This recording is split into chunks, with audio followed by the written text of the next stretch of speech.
Assalamualaikum warahmatullahi wabarakatuh.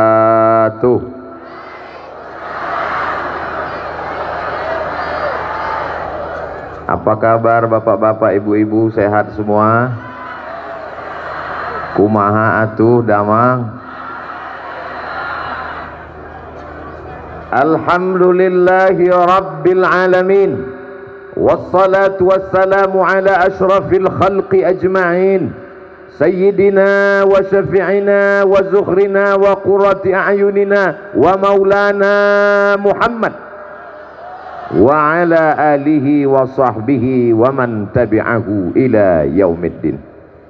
Beliau memesankan kepada kita, laisa minna, tidak dianggap sebagai umatku, man lam yarham saghirana, yang tidak sayang kepada anak-anak, walam ya'rif syarafa kabirina, tidak hormat kepada yang mulia, alim ulama, para guru, para kiai, para ajengan, para habaib.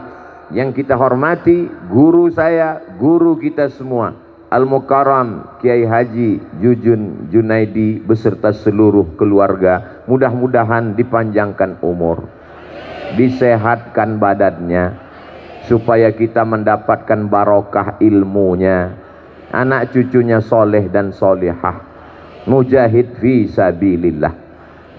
Hadir juga bersama kita pada kesempatan ini Bapak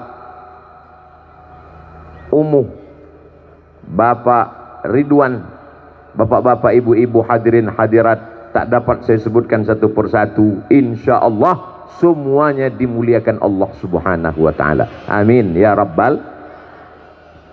Dalam perjalanan menuju pondok pesantren Al-Jauhari, apa yang terlintas di pikiran Ustadz Abdul Somad? Yang terlintas dalam pikiran saya, bagaimana nanti kalau di akhirat dihitung semua solat Abdul Somad, ceramah Abdul Somad, haji dan umroh Abdul Somad, zikir dan solawat Abdul Somad, semua dihitung. Lalu kemudian ada yang menuntut. Siapa yang menuntut? Orang yang ketika kami lewat di depan rumahnya, padinya nempel di ban mobil yang membawa Abdul Somad, jagungnya juga nempel. Lalu kemudian di akhirat jagungnya berubah sebesar bukit Uhud. Untuk itu Abdul Somad memohon maaf. Mudah-mudahan semua mengikhlaskan insyaallah. Amin. Dah, kalau begitu nanti pas pulang kami bisa bawa jagung satu karung. Bukan itu maksudnya. Abdul Somad berdiri di atas, disambut dengan karpet merah, dengan tenda yang luar biasa. Masyarakat menyambut. Ini semua karena guru kita semua, Kiai Jujun. Karena beliau memberitahu ke masyarakat, yang datang ini adalah sahabat saya, kata beliau. Tapi saya terus terang merasa berat hati, karena sebenarnya 3 bulan yang lalu saya datang kemari, betul? Tapi alasan saya tidak bisa ditolak, karena ada sesuatu yang mau keluar ke atas dunia. Sudah selesai kemarin akikah dan khitannya, berkat doa kiai dan semua jamaah, akhirnya Al-Fakir Abdul Somad pun bisa datang pada pagi hari ini. Tadi tidak sarapan di hotel. Kenapa? Karena tiba-tiba saja rasanya, nantilah makan. Rupanya Kiai Jujun sudah menyediakan sup ikan mas. Rasanya tidak bisa diceritakan dengan kata-kata, karena rasaku bukan rasamu. Begitulah Kiai Jujun memuliakan dan menghormati. Padahal saya datang sebagai murid, sebagai al-fakir, sebagai santri yang ingin bersilaturahim dan belajar. Saya tidak datang ingin niatnya berceramah, menggurui, na'udzubillah. Niat selalu keluar rumah untuk belajar. Man kharaja fi talabil ilmi, siapa yang keluar rumah dengan niat menuntut ilmu, fahuwa fi sabilillah, maka dia sama seperti orang berjihad fi sabilillah hatta yarji'a, sampai pulang ke rumah. Saya keluar rumah kemarin dari Pekanbaru Riau, menyeberang dari Pulau Sumatera ke Pulau Jawa, ke bumi Pasundan, lalu kemudian niatnya jihad fisabilillah, maka semua yang hadir ini juga sampai pulang ke rumah nanti dapat pahala jihad fisabilillah. Tapi selesai acara langsung pulang. Jangan pulangnya nanti jam 2 malam. Ditanya sama istrinya, "Akang dari mana? Aa dari mana?" "Dari jihad." Padahal acara sudah selesai jam 12. Itu bukan jihad, jahat. Saya diberikan kesempatan, Kiai Jujun tidak ngasih judul. Ustadz Abdul Somad bebas mau ngomong apa aja. Apa saja boleh dibahas, termasuk masalah anjing. Tapi tidak boleh keluar dari memperingati Isra wal Mi'raj dan wisuda tahfizul mutun. Kita sekarang pada bulan Februari. Serba salah jawab pertanyaan Ustadz Somad. Mau dijawab Februari, ntar dia bilang Rajab. Mau dikasih tahu Rajab, katanya Februari. Dua-duanya kita pakai. Maka sekarang di bulan Rajab, bulannya Al-Isra wal Mi'raj Sayyidina Muhammad sallallahu alaihi. Nanti kalau ada yang mengatakan bulan Rajab Isra Mi'raj, bid'ah. Rabiul Awal Maulid Nabi, bid'ah. Bulan Sya'ban nisfu Sya'ban, bid'ah. Bulan Ramadan nuzul Quran, bid'ah. Nggak usah dilawan, nggak usah bawa dalil, nggak usah berdebat, nggak usah keluar suara sampai uratnya putus. Yang penting buat aja terus sampai yang membid'ahkan capek dan mati. Betul? Buat maulid, buat Isra Mi'raj, buat nuzul Quran, buat halal bil halal. Adapun yang membid'ahkan, itu bid'ah, itu bid'ah, itu bid'ah. Gas terus sampai akhirnya suaranya habis. Bid'ah, bid'ah, bid'ah, bid'ah, bid'ah. Apa pelajaran dari Isra Mi'raj Nabi Muhammad sallallahu alaihi wasallam? A'udzu billahi minasy syaithanir rajim.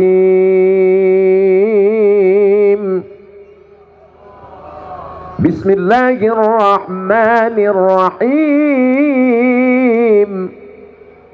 Subhanalladzi asra bi'abdihi laila. Yang namanya Laila jangan GR duluan. Ini kok nama saya yang disebut? Subhana maha suci Allah, alladzi asra bi'abdihi, yang memperjalankan hambanya Laila pada suatu malam. Makanya banyak perempuan namanya Laila, lahirnya malam. Anak bapak dikasih nama Laila? Iya. Kenapa dikasih Laila? Karena lahirnya malam? Enggak Pak Ustadz, karena hitam. Hitam manis.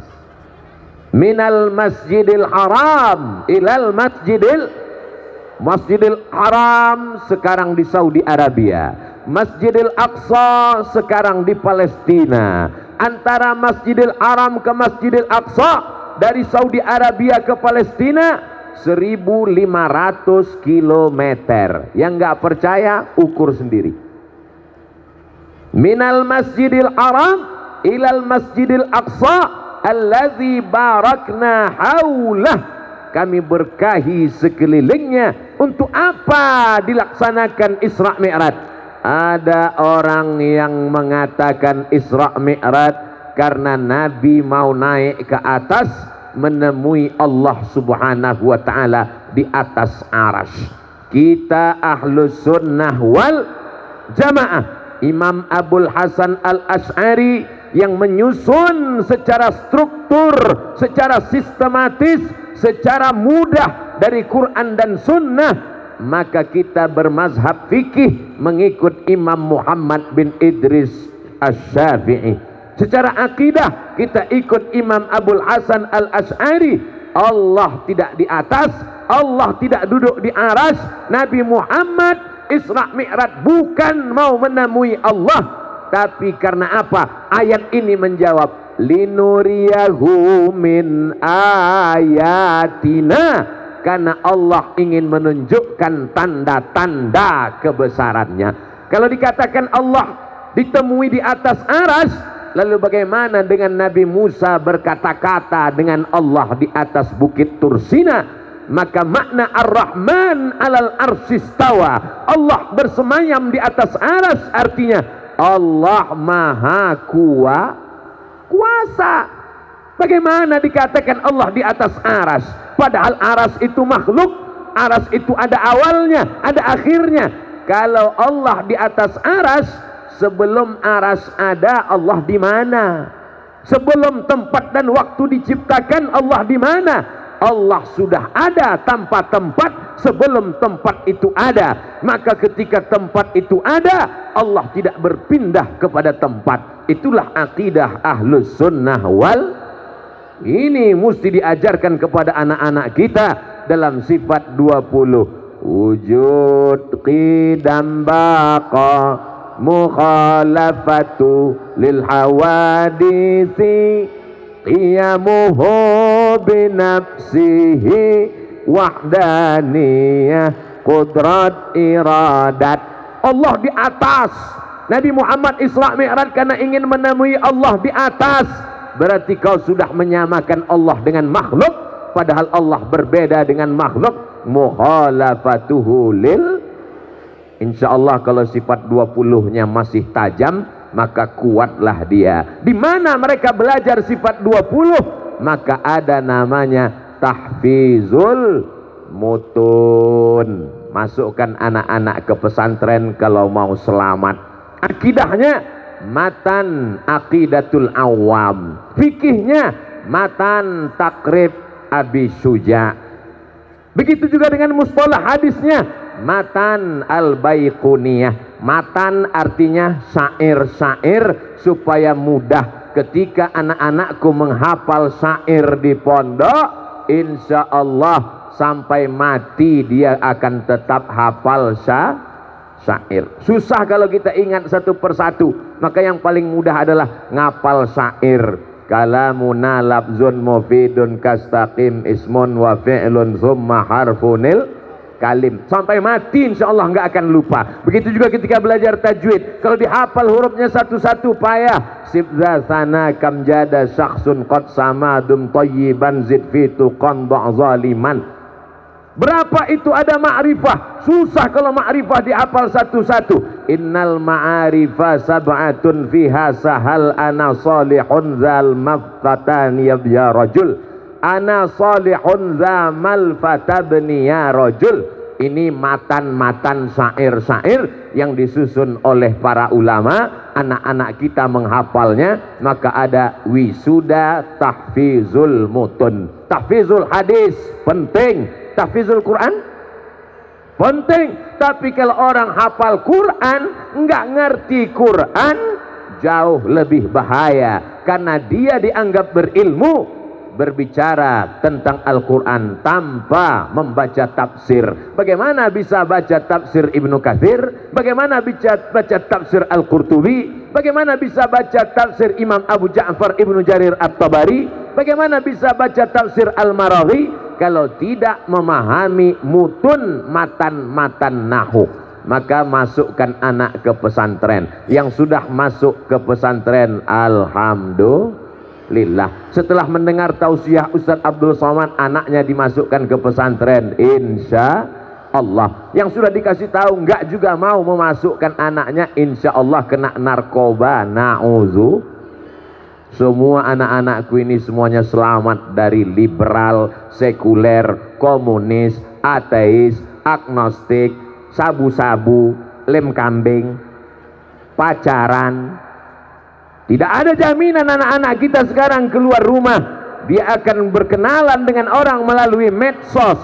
Zaman saya dulu kalau mau kenal perempuan susah, dekat dengan perempuan menggigil ketakutan. Zaman sekarang tinggal cari namanya di handphone, tulis, ketemu, say hello, hai, tukar-tukaran nomor, DM, lalu kemudian terjadilah apa yang terjadi. Benteng pertahanan Ahlus Sunnah wal Jamaah adalah pondok pesantren, permata yang berkilau, bahasa Arabnya jauhar, al-jauhari. Anak-anak kita yang akan keluar dari pesantren Al-Jauhari ini seperti permata yang berkilau. Seorang anak lajang berdua dengan anak gadis yang akan dia pinang menjadi istrinya, bersama calon mertua jalan-jalan ke toko cincin, sampai di etalase kaca di toko yang megah mewah, di dalam mall yang super mahal. Begitu melihat permata di dalam kaca, semuanya seperti melihat kucing. Saat bertanya, berapa harga permata ini? Permata ini harganya 300 juta. Langsung darah tinggi kuman, asam lambung naik. Orang hanya tahu jauhar permata setelah cantik di dalam etalase kaca, tapi orang tidak pernah tahu bagaimana permata itu di dalam batu. Setelah batunya dipecah, lalu kemudian diukir, lalu kemudian dibentuk, lalu kemudian pakai kertas pasir, lalu kemudian sampailah dia menjadi permata yang mahal, yang indah. Begitu juga dengan anak-anakku.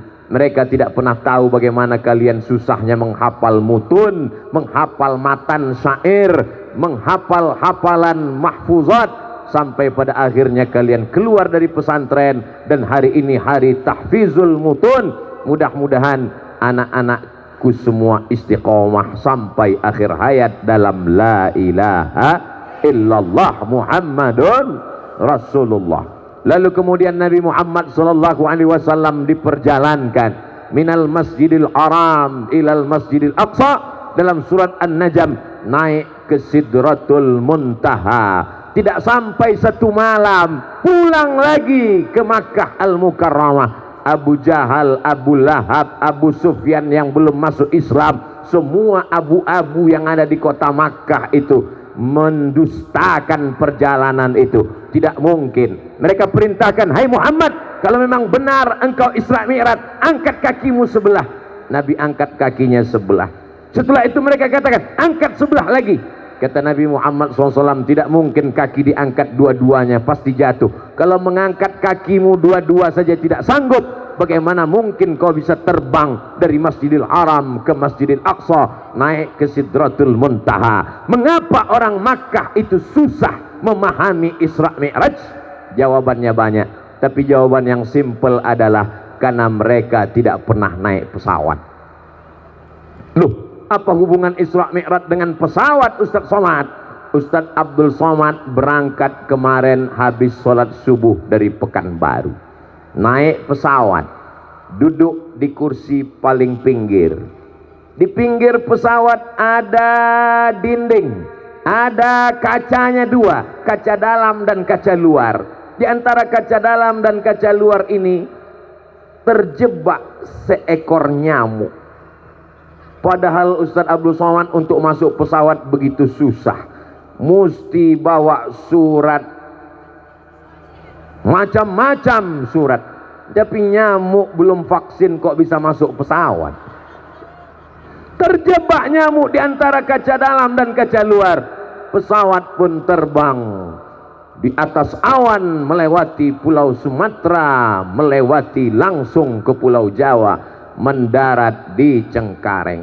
Lalu kemudian nyamuk tadi pun ikut juga keluar. Sampai di Cengkareng, nyamuk Jakarta nanya, lo dari mana? Kata nyamuk Riau, saya dari Pekanbaru. Berangkatnya jam berapa? Kata nyamuk Riau, berangkat dari Pekanbaru jam 7. Loh, masa bisa sampai di Cengkareng jam 8.40? Hanya 1 jam 40 menit terbang dari Pulau Sumatera Riau sampai ke Jakarta. Maka semua nyamuk yang ada Cengkareng ketawa. Lebih kurang begitu bunyi ketawa nyamuk. Mana ada mungkin dalam sejarah nyamuk bisa ada nyamuk terbang dari Pulau Sumatera ke Pulau Jawa 1 jam 40 menit. Karena nyamuk-nyamuk di Cengkareng tidak tahu bahwa nyamuk ini bukan terbang sendiri, tapi dia diterbangkan oleh Sang Maha Nyamuk, yang sayapnya terbuat dari baja, dan dia pakai minyak, bukan minyak jelantah, tapi pakai minyak pesawat. Hanya dalam waktu 1 jam 40 menit dia sudah sampai. Andai Abu Jahal, Abu Lahab pernah naik pesawat sekali aja, insya Allah itu dapat dia cerna Sesungguhnya Nabi Muhammad SAW dari Masjidil Haram ke Masjidil Aqsa ke Sidratul Muntaha turun kembali. Dia tidak sendirian, tapi dia diterbangkan. Maka bunyi ayatnya bukan sara yasiru, tapi asra yusri. Sara yasiru, berjalan sendirian. Asra yusri, diperjalankan. Nabi Muhammad itu jalan sendirian atau diperjalankan? Diperjalankan. Termasuklah Ustadz Abdul Somad bisa sampai ke pondok pesantren Al-Jauhari jalan sendirian atau diperjalankan? Diperjalankan hingga sampai kemari. Maka untuk memahami Al-Quran tidak cukup hanya sekedar nahwu, sharaf, balaghah, mantik, ma'ani, bayan, tapi juga ilmu pengetahuan teknologi canggih. Semakin canggih dunia modern, semakin maju pesawat terbang, semakin hebat teknologi, maka Isra Mi'raj semakin masuk akal. Betul apa tidak? Terserah. Jamaah mau bilang tidak, saya teruskan juga. Sampai kapan? Sesuai dengan yang tertulis di botol 600 ml. Jamaah yang dimuliakan Allah Subhanahu wa ta'ala, maka Nabi Muhammad diperjalankan. Jibril itu adalah malaikat, dan malaikat itu dari nur. Apa beda nur dengan nar? Nar api, nur cahaya. Nur cahaya. Nama ibu siapa? Nur. Kok ibu dikasih nama Nur? Saya lahirnya pas mati lampu, Pak Ustadz, supaya malam bercahaya terang benderang.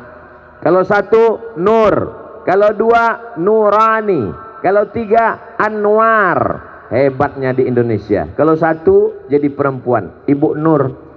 Kalau banyak cahaya jadi laki-laki, Pak Anwar. Nur, cahaya. Jibril alaihi salam.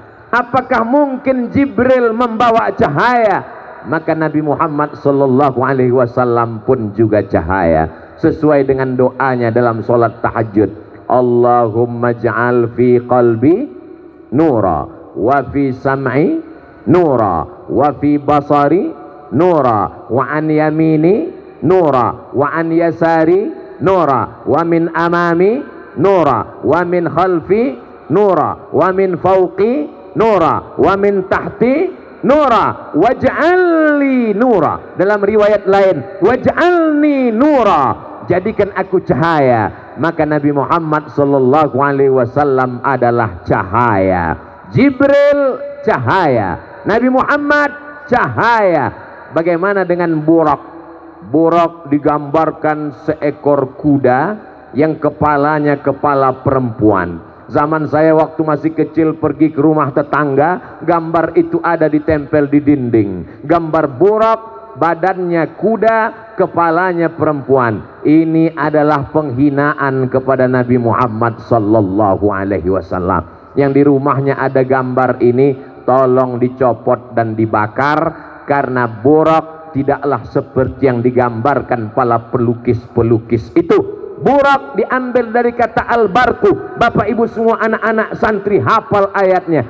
Yakadul barqu yakhtafu absarahum. Hampir saja barku, kilat, menyambar mata mereka. Burak, kilat, cahaya. Jibril, makhluk nur, cahaya. Nabi Muhammad sallallahu alaihi wasallam adalah nur di atas cahaya. Tiga cahaya melakukan perjalanan.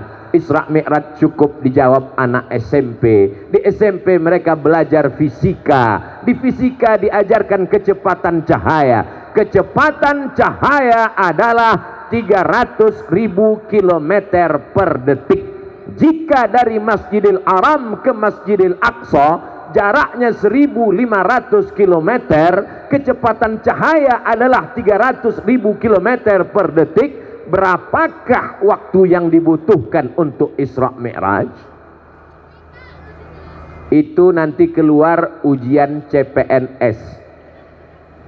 Mohon saudaraku yang ada di Badan Kepegawaian Nasional, buatlah ujian CPNS itu yang bermakna buat agama. Setuju?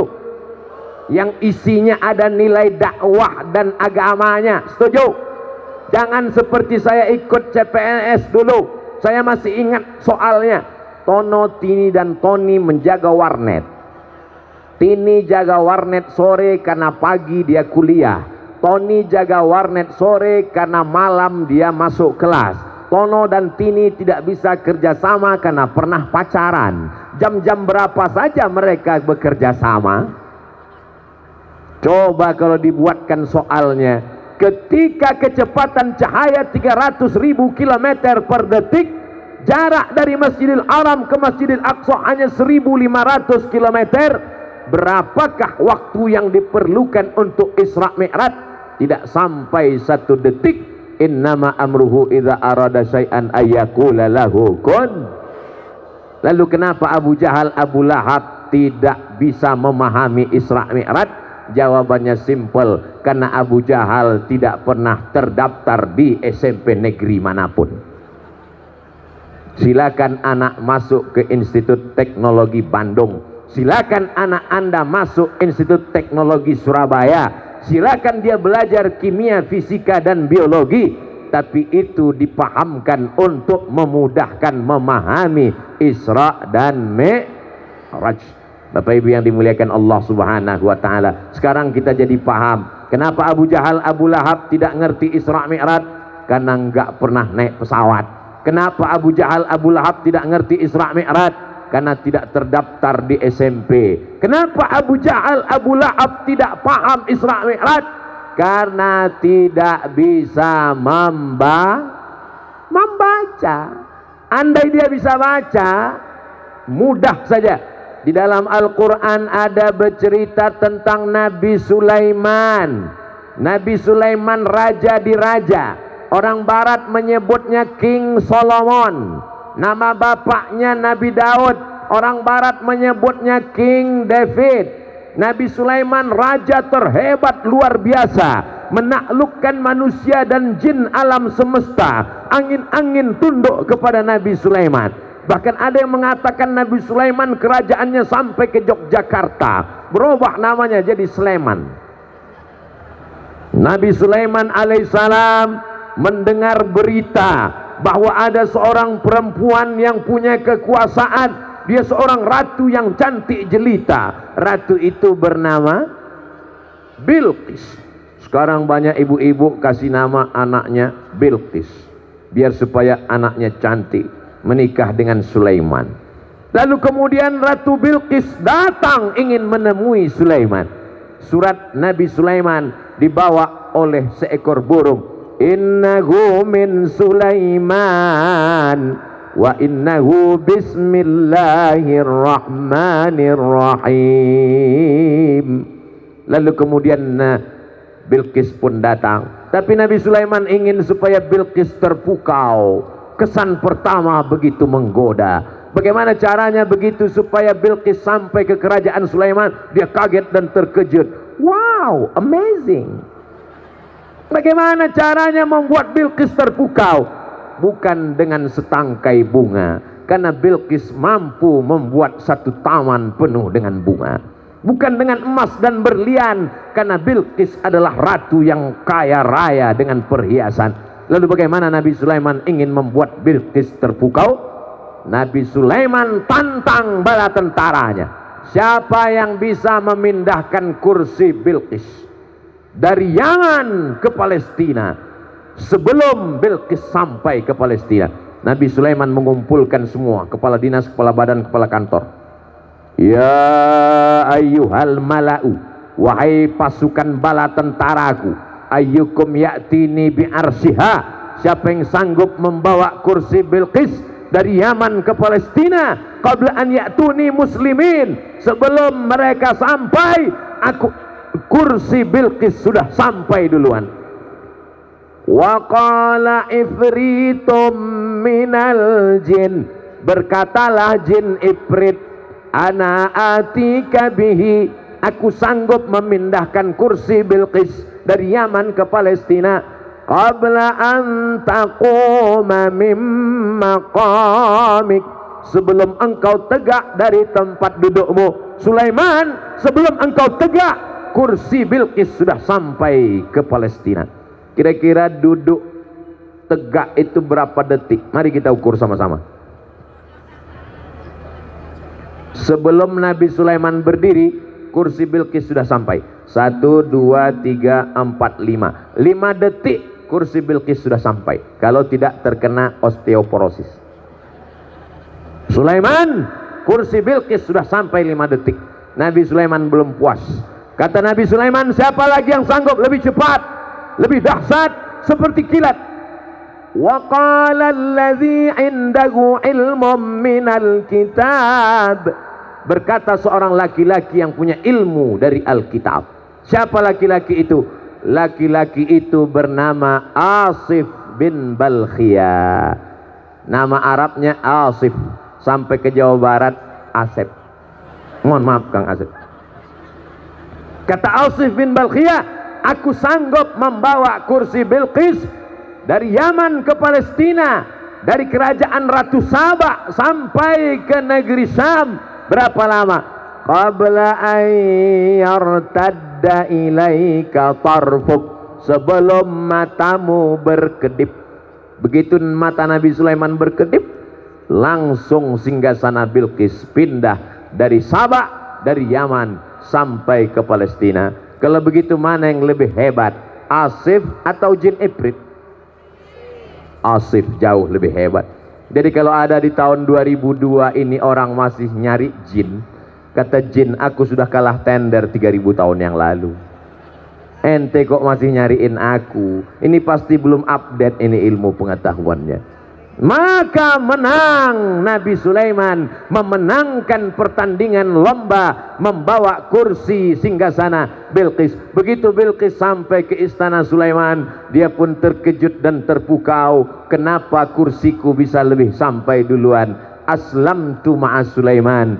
Bilqis pun masuk Islam. Bilqis muslimah. Nabi Sulaiman pun Islam. Nabi Ibrahim kakek moyang mereka Islam. Makanya dalam solat kita katakan, wajjahtu wajhiya lilladzi fataras samawati wal arda hanifan musliman, berserah diri kepada Allah subhanahu wa ta'ala. Kenapa Abu Jahal, Abu Lahab tidak sulit, payah, susah untuk percaya Isra Mi'raj? Karena mereka tidak bisa membaca. Ketiga-tiga ini alhamdulillah masyarakat sekitar pesantren Al-Jauhari tidak hanya sekedar membaca, tapi menghafal mutun, matan bait, nadam, syair dalam berbagai ilmu pengetahuan. Inilah yang akan mengentaskan orang yang tidak percaya kepada agama. Dia katakan ini hanya dongeng saja, ini hanya asatirul awalin. Ada satu ilmu khusus yang mereka sebut dengan ilmu mitologi. Mito artinya mitos, dongeng.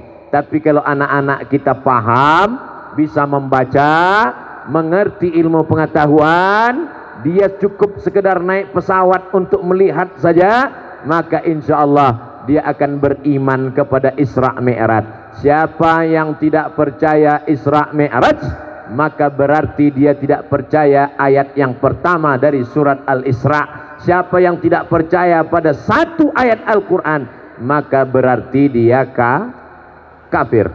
Mudah-mudahan setelah mendengar ceramah ini dia balik menjadi mukmin kembali insyaallah. Amin.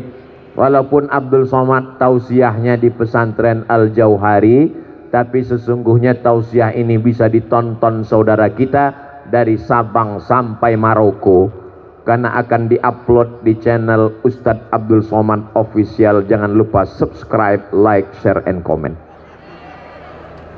Jamaah yang dimuliakan Allah subhanahu wa ta'ala, itu sebagai pengantar tentang Isra Mi'raj, supaya jangan sampai kita bicara Isra Mi'raj orangnya nggak percaya dengan Isra Mi'raj. Kita bahas isi Isra Mi'raj, dia sendiri sulit meyakini Isra Mi'raj. Maka mesti muqaddimah Isra Mi'rajnya duluan.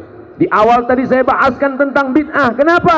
Karena ada sebagian orang takut untuk datang Isra Mi'raj karena bid'ah. Kalaulah Isra Mi'raj itu bid'ah, berarti yang ngundang masuk neraka, yang datang masuk neraka, dan yang paling panas ceramahnya, yang paling panas nerakanya adalah yang ceramah tentang Isra Mi'raj. Sudah berapa kali masuk neraka saya gara-gara Isra Mi'raj ini. Kemarin Isra Mi'raj masuk neraka, hari ini Isra Mi'raj masuk neraka, nanti malam Isra Mi'raj masuk neraka, bolak-balik masuk neraka gara-gara Isra Mi'raj. Padahal kita sedang membahas isi daripada Isra Mi'raj, tapi mengkaji Isra Mi'raj dalam 60 menit nggak bisa. Dari Masjidil Haram ke Masjidil Aqsa, naik ke Sidratul Muntaha, mau dibahas dalam 60 menit. Bahasa Arabnya mustahilun. Makanya nanti siapapun yang datang tausiah, Mama Dede datang cerita Isra Mi'raj, dengarkan. Papa Dede datang cerita Isra Mi'raj, dengarkan. Mbah Dede datang cerita Isra Mi'raj, dengarkan. Ustadz Somad cerita Isra Mi'raj, yang penting datang, duduk, dengar, diam. Ngantuk tetap dapat pahala, ilmu enggak. Jadi kalau ada orang yang tertidur dengar ceramah, itu menunjukkan ceramahnya merasuk ke hati. Karena berapa banyak orang sekarang sulit tidur, kena penyakit insomnia, nggak bisa tidur. Rumahnya megah, mobilnya mewah, uangnya banyak, penyakitnya nggak bisa tidur. Orang Amerika, orang Eropa nggak bisa tidur memikirkan dunia. Orang Indonesia, orang Muslim baru ngelihat wajah Ustadz langsung tertidur. Berikut ini mari kita dengarkan tausiah yang akan disampaikan oleh Abdul Somad. Itu menunjukkan hatinya tenang. Yang menurunkan ketenangan itu siapa? Allah. Tempat ketenangan itu di mana? Hati. Huwallazi anzalas sakinata. Dialah yang menurunkan sakinah fi qulubil mu'minin, di dalam hati orang beriman. Tenda seluas ini yang sudah dipasang oleh kiai tidak sanggup untuk menampung jamaah. Akhirnya jamaah membawa tenda sendiri. Ada yang berada di atas. Ini yang berada di atas ini nanti surganya Jannatul Firdaus. Tapi bukan berarti yang nggak dapat tenda nggak masuk surga.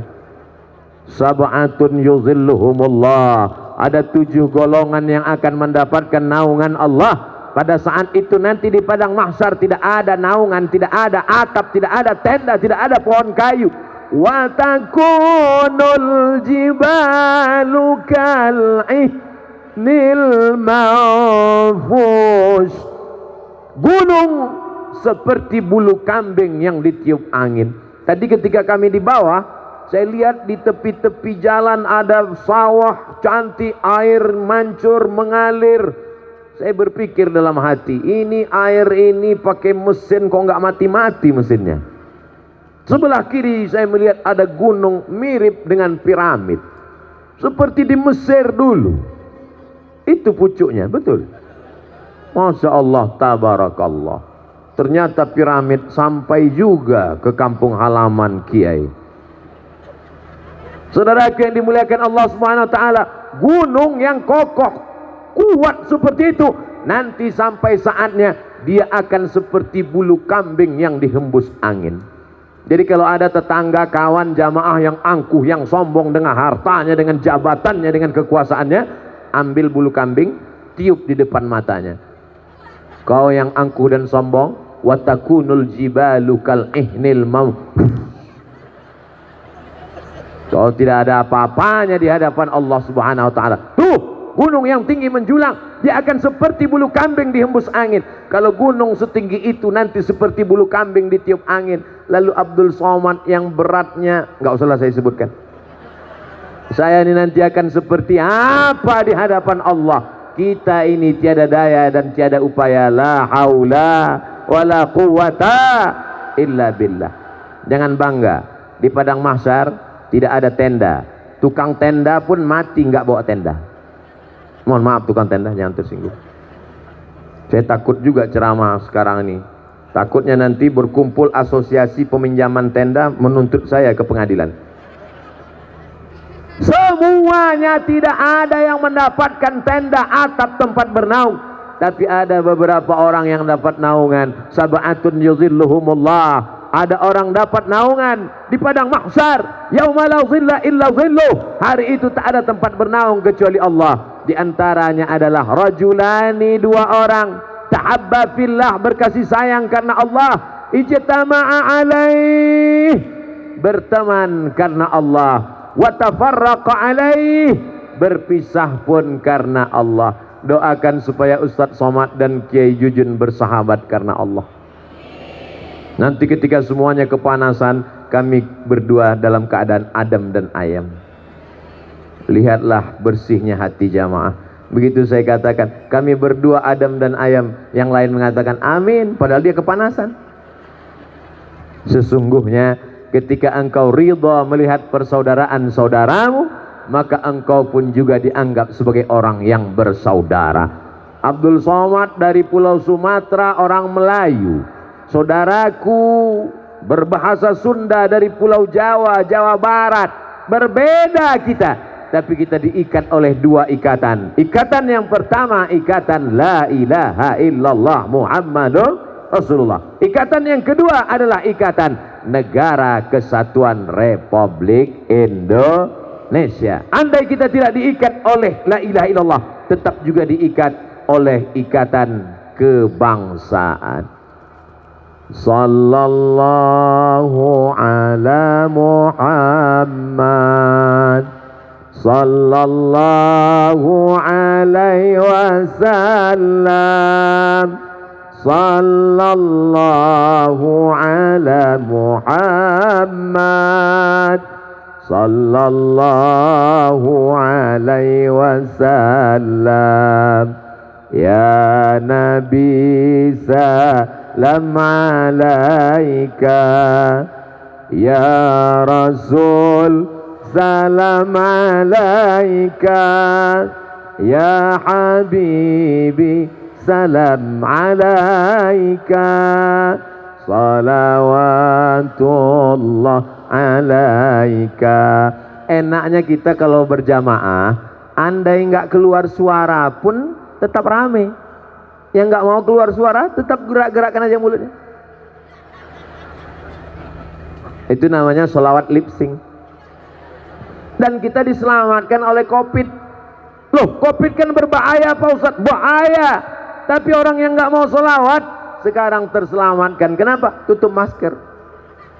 Maskernya ada yang gerak-gerak ke atas. Tapi Allah tahu siapa di antara kamu yang bersolawat. Inna Allah wa malaikatahu yusalluna ala nabi. Ya ayyuhalladzina amanu sallu alaihi wa sallimu taslima. Banyak-banyak Maulid Nabi, solawat. Isra Mi'raj, solawat. Anak akikah, solawat. Acara nikah, solawat. Nikah lagi. Saya cuma mancing aja Pak, untuk mengetahui bahwa mereka enggak setuju. Semuanya kita akan dibawa menghadap Allah, tapi semua tidak selamat kalau tidak ada persetujuan Rasulullah sallallahu alaihi wasallam. Nabi Muhammad pun dibawa dari Masjidil Arab sampai ke Masjidil Aqsa. Sampai di Masjidil Aqsa, Nabi Muhammad melaksanakan sholat. Makmumnya di belakang Nabi Ibrahim jadi makmum, Nabi Musa jadi makmum, Nabi Isa jadi makmum. Ini menunjukkan siapapun orangnya, mau ikut Nabi Musa, mau ikut Nabi Isa, mau ikut Nabi Adam, kalau tidak ikut Nabi Muhammad sallallahu alaihi wasallam, maka tidak diakui di hadapan Allah. Makanya ketika sebelum azan berkumandang, kita mendengar tarhib. Assalatu wassalamu alaik, alaika ya man. Dulu begitu. Di tempat kita masih kedengaran begitu Bapak Ibu? Masih? Alhamdulillah, berarti toanya masih ada. Assalatu wassalamu alaika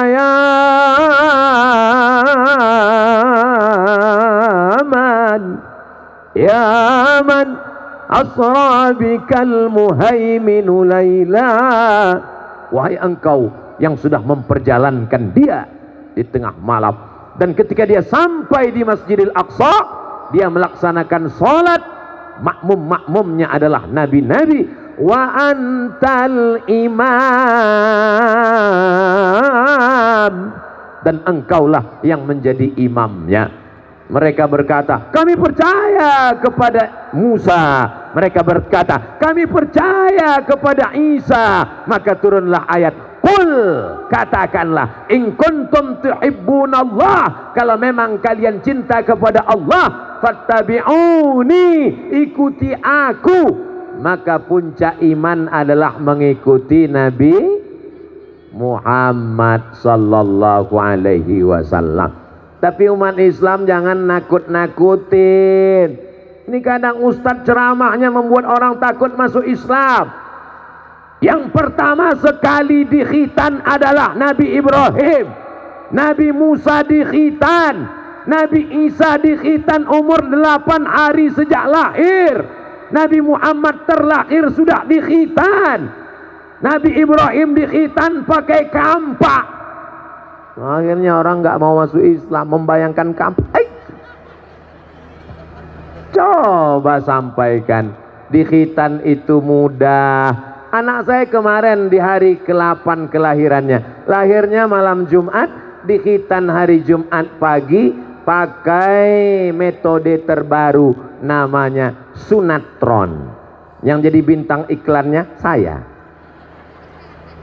Daftarkan segera anak dan suami Anda ikut sunatron, metode terbaru.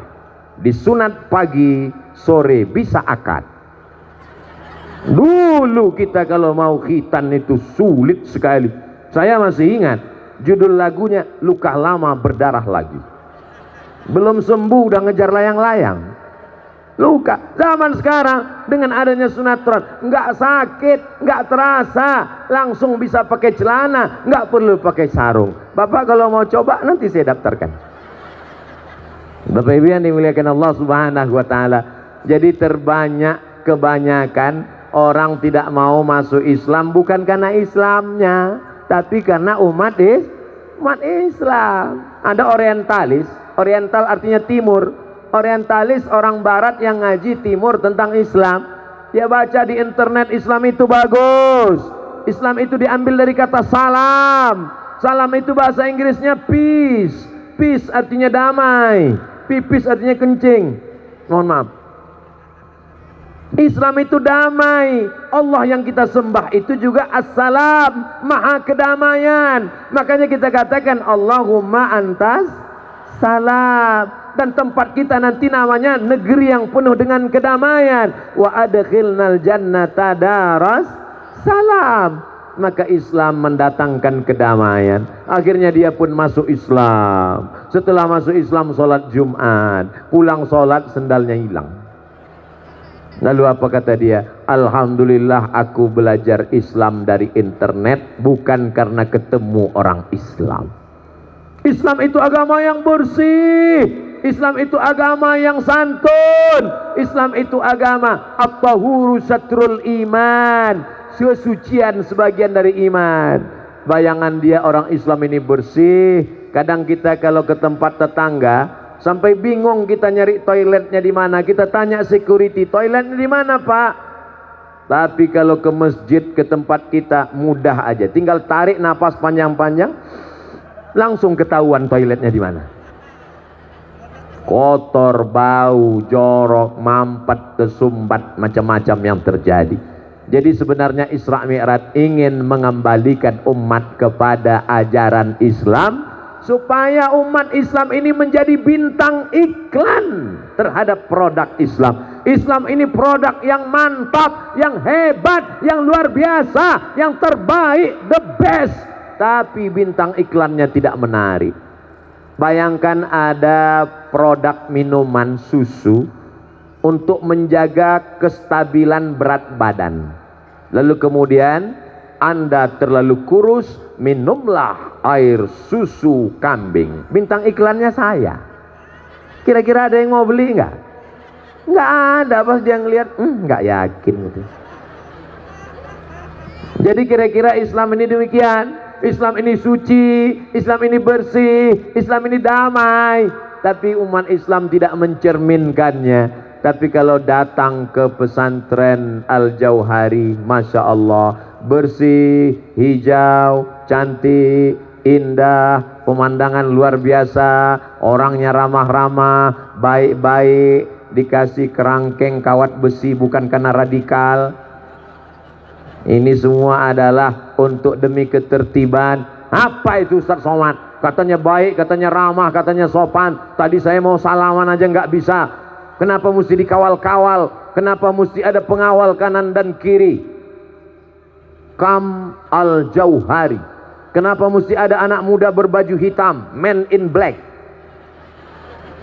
Ini semua orang-orang yang cinta kepada Abdul Somad. Betul?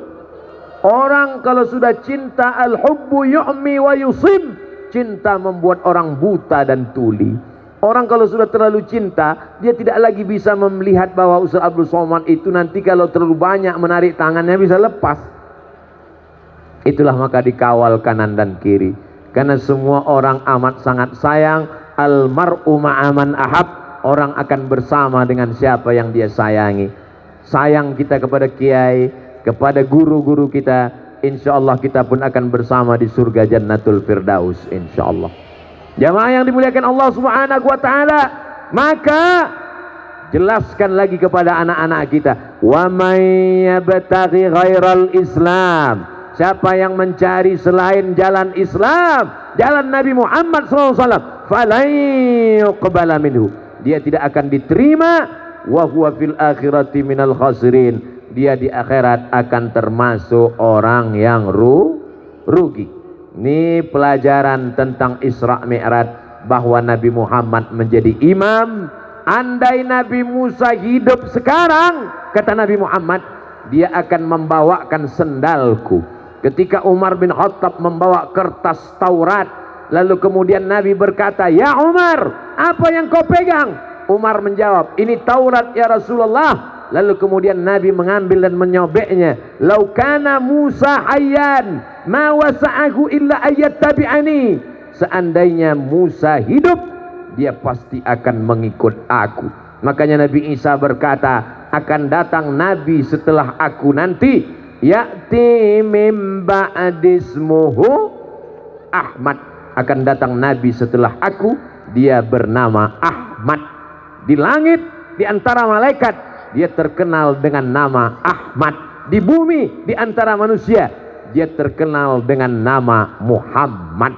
Ahmad dia juga, Muhammad dia juga, Yasin dia juga, Toha dia juga, Al-Hami dia juga, Al-Hashir dia juga, Al-Fatih dia juga, Al-Khatim dia juga. Dia adalah Nabi Muhammad sallallahu alaihi. Orangnya satu, namanya banyak. Kemarin waktu seminar narasumbernya Profesor Dr. Abdul Somad kenal. Oh iya, tapi kemarin yang ceramah di tempat kami rasanya bukan dia. Yang ceramah siapa? Uwas. Sama orangnya itu juga, cuman beda. Jadi nama boleh macam-macam. Makanya kita panggil dia Toha dan Yasin. Salatullah salamullah ala Rasulillah. Salatullah salam ala Yasin Habibillah. Toha Rasulillah, Yasin Habibillah, Ahmad dan Muhammad. Dia adalah yang terpuji di langit, terpuji di bumi, Nabi Muhammad sallallahu alaihi wasallam. Anak-anak kita sekarang godaannya luar biasa. Ada orang yang mencampur adukkan agama, namanya sinkretis. Ada orang bertuhan tapi tidak mau beragama, namanya agnostik. Saya ulang sekali lagi. Ada orang mengobok-obok, mencampur-campur agama. Hari raya apapun dia ikut. Yang penting happy, yang penting selebrasi. Ini namanya sinkretis. Ada orang percaya Tuhan tapi tidak percaya agama, namanya agnostik. Ada yang tidak percaya agama dan tidak percaya Tuhan sama sekali, namanya ateis. Kalau zaman dulu dibuatkan di TV ceramah sinetron, dia tidak boleh tayang, tidak boleh tampil. Kenapa? Karena dia akan disensor oleh badan sensor komisi penyiaran. Tapi sekarang setiap orang bisa buat channel TV di www.youtube.com. Anak-anak kita bisa tonton ceramahnya di kamar sendirian. Akhirnya dia menjadi agnostik, dia menjadi sinkretis, dia menjadi ateis, dia akan menjadi komunis, dia tidak bertuhan. Tantangan semakin luar biasa. Tapi saya tidak bisa haramkan TV, karena jamaah kenal saya Al-Fakir dengan Kiai Jujun itu melalui televisi. Di antaranya adalah TV One. Memang beda. Kami bersama dengan beliau dipertemukan di televisi. Ada kesamaan antara saya dengan Kiai Jujun. Banyak TV yang menawarkan, tapi kami memilih di satu channel. Kenapa? Karena TV, ada beberapa TV menawarkan saya pernah datang sekali, mesti diatur. Di menit sekian mesti nangis. Di menit sekian mesti ketawa. Kik. Saya nggak bisa. Lalu kemudian mesti pakai baju ini, mesti begini, nggak bisa. Mesti ngomongnya begini, nggak bisa. Termasuk ketika di sini, apa kata Kiai tadi di rumah? Ustadz Abdul Somad nggak pakai tema-tema, ngomong terserahnya saja. Justru saya sulit kalau nggak dikasih tema. Akhirnya dituliskan tema di belakang. Masya Allah, tabarakallah. Kiai Jujun bajunya biru kehitaman. Ustadz Somad bajunya putih. Ustadz Somad pecinya merah kehitaman. Kiai Jujun pecinya hitam. Kiai Jujun pakai kacamata, saya enggak. Saya pakai mikrofon, Kiai Jujun enggak. Nampaknya kami enggak ada kesamaan. Tapi kenapa kami bisa bersama? Bisa bersama karena saling mengerti dan memahami. Betul? Ibu dengan bapak berbeda. Ibu perempuan, betul? Asli. Bukan operasi. Sekarang banyak laki-laki yang berubah jadi perempuan. Namanya lady boy. Wajahnya lady, kakinya boy. Laki-laki dengan perempuan makhluk yang berbeda. Walaupun sama-sama makan telur ayam, tapi berbeda. Yang satu telur dadar, yang satu mata kerbau. Mata sapi Pak Ustadz, terserah. Karena sapi tidak pernah komplain. Lalu kemudian di tengah perbedaan itu kenapa bisa bersama? Karena saling mengalah. Jadi sesungguhnya kita bisa bersama karena saling mengerti dan memahami. Nabi Muhammad SAW mengajarkan itu. Setelah sholat, lalu kemudian Nabi Muhammad SAW pun dibawa naik.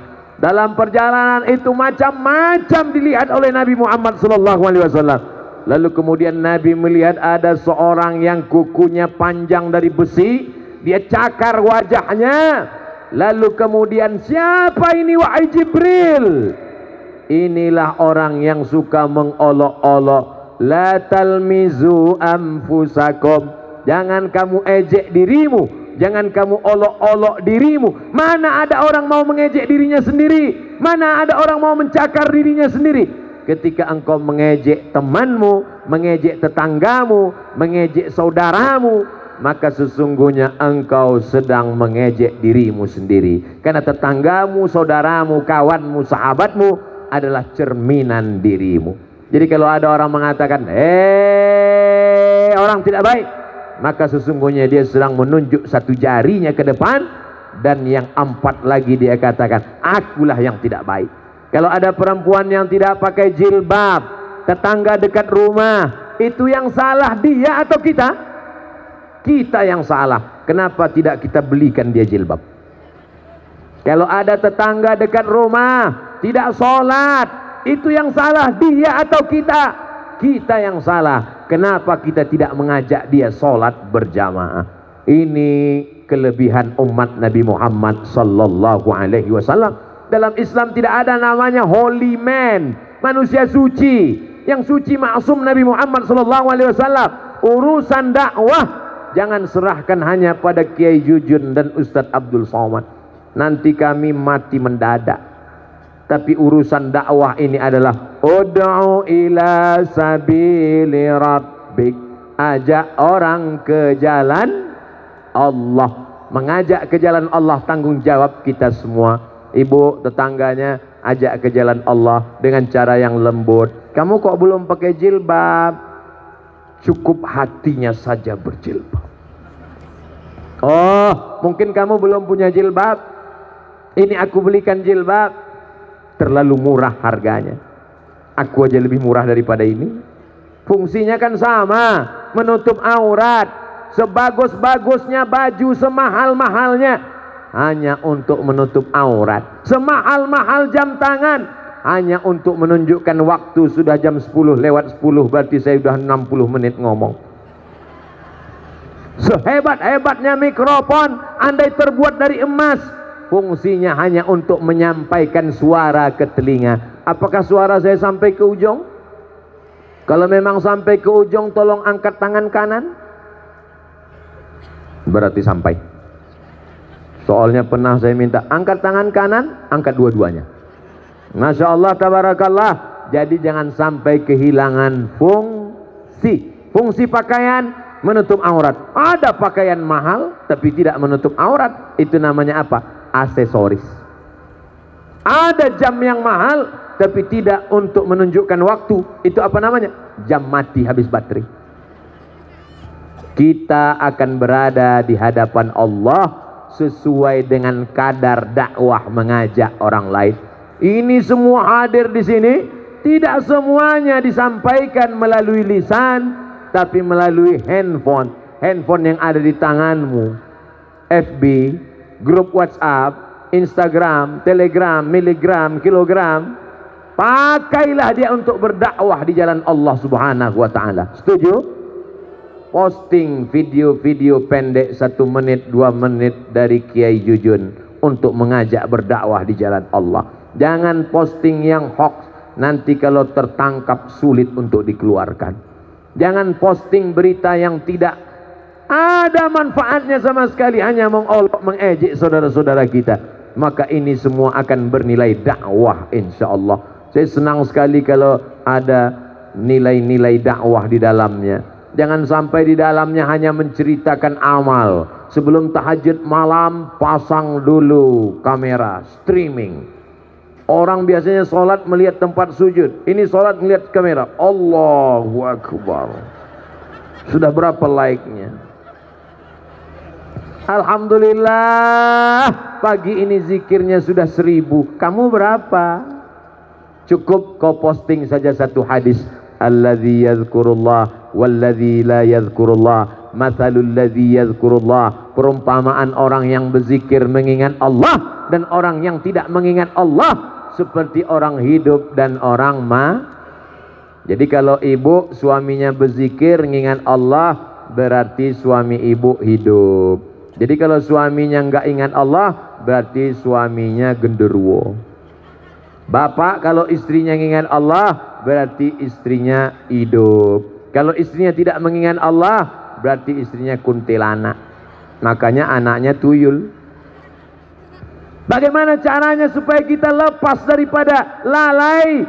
Memperbanyak mengingat Allah. Tadi subuh ingat Allah, sholat duha ingat Allah, dari hotel ke tempat kiai bersolawat ingat Allah, di majelis taklim, majelis ilmu ingat Allah. Nanti kita sholat zuhur ada kultum pengajian ingat Allah, sore ada yasinan ingat Allah, malam ada tahlilan ketemuan silaturahim ingat Allah. Tontonlah televisi yang bisa menjadi tuntunan. Grup-grup WhatsApp kalau bisa mengingatkan pada Allah, lanjutkan. Grup-grup hanya yang membuat banyak grup-grup sekarang. Grup sama-sama SD, grup-grup sama-sama SMP, grup yang sama-sama SMA, akhirnya grup-grup ketemuan di medsos. Cucian lama belum kering.